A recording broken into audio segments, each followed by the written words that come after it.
Cette année, la ville de Changchun, chef-lieu de la province du Jilin, a été bloquée pendant la forte saison d'embauche. Changchun a subi sa pire épidémie de la COVID-19 au mois de mars et le processus d'emploi a été interrompu pour près de 220 000 diplômés collégiaux et universitaires de la province.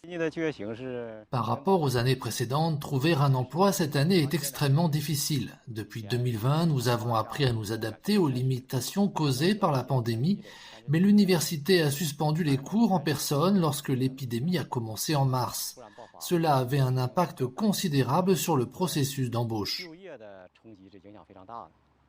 Mais malgré tous les défis, de nombreux diplômés ont réussi à trouver un emploi. Ils ont utilisé différentes ressources fournies par les universités ainsi que les salons de l'emploi. Mon expérience de recherche d'emploi a été très bonne. J'ai assisté à l'un des entretiens de carrière que notre université a publié sur sa plateforme en ligne et j'ai été embauché lors de mon premier entretien. Certains ont agi tôt. En octobre de l'année dernière, les entreprises ont commencé les unes après les autres à organiser des salons de l'emploi sur le campus. J'ai participé à de nombreux salons de l'emploi et j'ai choisi le groupe Yili en fonction de divers critères. Outre les universités, les autorités locales ont aussi adopté des politiques de soutien pour créer des opportunités d'emploi pour les nouveaux diplômés. Nous avons pris plusieurs mesures pour assurer l'embauche des diplômés.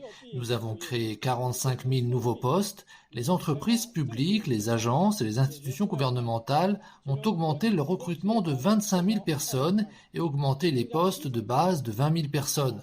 Nous avons également guidé l'emploi orienté vers le marché de quelques 105 000 personnes, soutenu l'entrepreneuriat et créé les emplois pour 10 000 personnes. Et environ 60 000 diplômés se sont aussi inscrits au troisième cycle ou se sont enrôlés dans l'armée. Les autorités locales ont par ailleurs organisé des événements de recrutement en direct pour mettre en relation les entreprises et les demandeurs d'emploi.